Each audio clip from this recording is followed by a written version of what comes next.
दोस्तों आज का हमारा सबसे पहला टॉपिक है अध्याय 2। क्या हमारे आसपास के पदार्थ शुद्ध हैं। दोस्तों इस चैप्टर में जो सबसे पहले आता है वो आता है मिश्रण क्या है। दोस्तों मिश्रण दो या दो से अधिक शुद्ध तत्वों या यौगिकों से मिलकर बना होता है। ठीक है दोस्तों मिश्रण मुख्यतः दो प्रकार के होते हैं। नंबर एक समांगी मिश्रण, नंबर दो विषमांगी मिश्रण। समांगी मिश्रण को दोस्तों समांगी विलयन भी कहा जा सकता है और विषमांगी मिश्रण को विषमांगी विलयन भी कहा जाता है। अगर समांगी मिश्रण की जगह समांगी विलयन हो तो प्लीज़ कन्फ्यूज मत होइएगा। दोस्तों हम आपको बताने जा रहे हैं समांगी मिश्रण क्या होता है और विषमांगी मिश्रण क्या होता है। दोस्तों या आप ऐसा समझ लीजिए कि समांगी मिश्रण और विषमांगी मिश्रण में क्या फ़र्क होता है। जैसा कि दोस्तों आप देख रहे होंगे नमक प्लस पानी, अगर नमक और पानी को एक साथ मिला दिया जाए तो पानी और नमक का स्वाद बिल्कुल एक जैसा हो जाएगा। आप उसको कहीं से भी टेस्ट करेंगे आपको टेस्ट मतलब स्वाद बिल्कुल समान आएगा। आप उसको नीचे से टेस्ट करें तभी आपको पानी नमकीन पता चलेगा, ऊपर से करेंगे तब भी आपको पानी नमकीन ही पता चलेगा। आप उसको कहीं से भी टेस्ट करेंगे वो आपको सेम स्वाद मिलेगा, आपको हर जगह से सेम स्वाद मिलेगा। तो उसे कहते हैं समांगी मिश्रण या समांगी विलयन। ठीक है दोस्तों, हैं विषमांगी मिश्रण की ओर।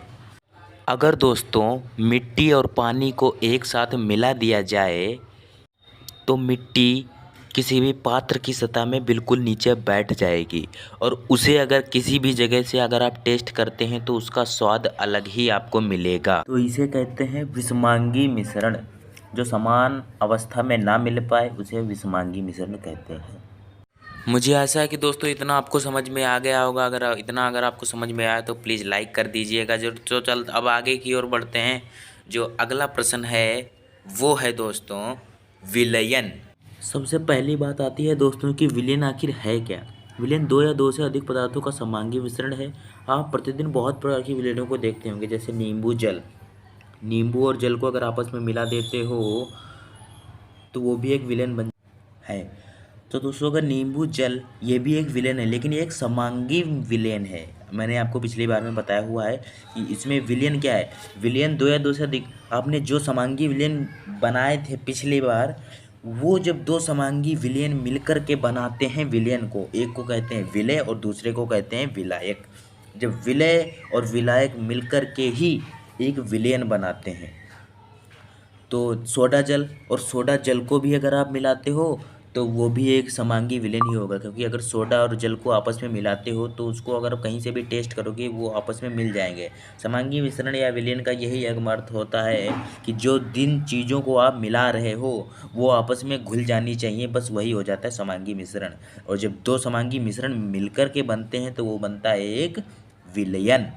ठीक है दोस्तों, किसी विलयन को दो भागों विलायक और विलय में बांटा जाता है।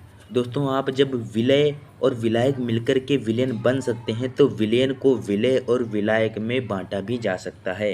विलयन का वह घटक जिसकी मात्रा दूसरे से अधिक होती है, जो दूसरे घटक को विलयन में मिलाता है उसे विलायक कहते हैं। विलयन का वह घटक प्राय, ये सब छोड़े दोस्तों, मैं आपको सिंपल भाषा में बताता हूँ। विलय और प्लस विलायक मिलकर बनाते हैं विलयन। तो जो अधिक मात्रा में होता है वो विलायक होता है और जो कम मात्रा में होता है उसे विलय कहते हैं। यही लिखा है। उदाहरण के लिए जैसे कि चीनी और जल का विलयन एक तरल घोल में ठोस का उदाहरण। इसी में और देखिए चीनी और घोल यानी कि एक शरबत बन जाता है। चीनी और जल, जल क्योंकि जल में चीनी मिलाई जाती है, ना कि चीनी में जल मिलाया जाता है। इसलिए जो जिसमें मिलाया जाता है वो होता है विलय और जिसमें मिलाया जाता है वो होता है विलायक। यानी चीनी को जल में मिलाया जाता है तो चीनी हो गई हमारी विलय और जल हो गया हमारा विलायक। यानी कि चीनी और जल मिलकर के बन गया हमारा विलयन रूपी शरबत। ठीक है दोस्तों, इसमें चीनी विलय है और जल विलायक है। ठीक है दोस्तों, ये था हमारा उदाहरण नंबर 1। अब ज़्यादा उदाहरण देने की ज़रूरत नहीं है, आप समझ गए होंगे। दोस्तों आपने विलयन के बारे में पढ़ लिया तो विलयन के गुण भी पढ़ लेते हैं। दोस्तों विलयन एक समांगी मिश्रण है। मैंने आपको बताया कि जब दो समांगी मिश्रण बनकर के एक विलयन बनाते हैं तो विलयन भी समांगी मिश्रण ही होगा।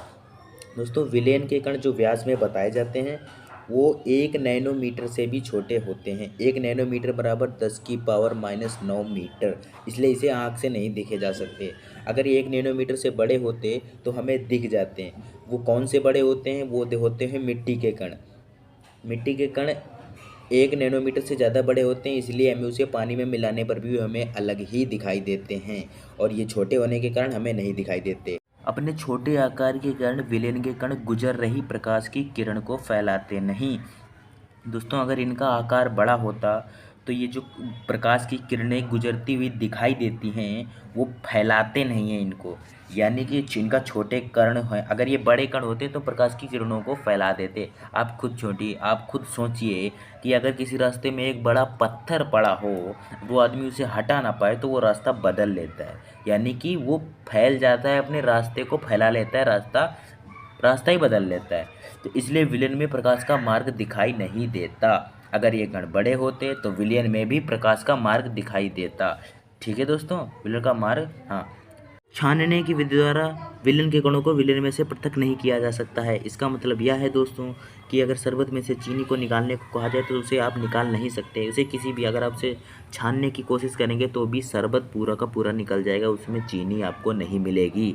विलेन को शांत छोड़ देने पर विलेय के कण नीचे नहीं बैठते हैं, अर्थात विलेन स्थायी है। इसका मतलब यह है दोस्तों कि अगर किसी शरबत को घोल करके आप कहीं रख देते हो किसी पात्र में, तो यानी विलेय के कण, यानी कि जो चीनी है, चीनी के कण हैं, वो नीचे नहीं बैठते हैं, क्योंकि वो इतने घुल मिल जाते हैं और वो इतने छोटे होते हैं। अगर आप किसी पानी में मिट्टी को घोल करके रख देते हो तो आप थोड़ी देर बाद देखते हो कि मिट्टी पानी के निचली तल में बैठ जाती है, और अगर आप उसे छानते भी हो तो शायद 1-2 कण या कुछ कण आप छन्नी से छान भी लो, लेकिन विलेन में से विलेय के कण आप नहीं छान सकते, अर्थात विलेन स्थायी है। अगर विलेन अस्थायी होता तो आप उसे छान भी सकते थे, उसके कण नीचे बैठ भी सकते थे, इसलिए विलेन के कण स्थायी होते हैं।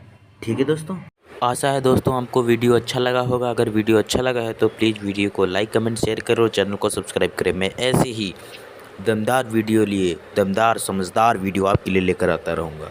आप देख रहे हैं RSG नॉलेज, तो खूब सारा प्यार दीजिए इस चैनल को, और बस मेरी आपसे यही दुआ है, अच्छे से पढ़ते रहें और आगे बढ़ते रहें। Best of luck, have a nice day, thank you.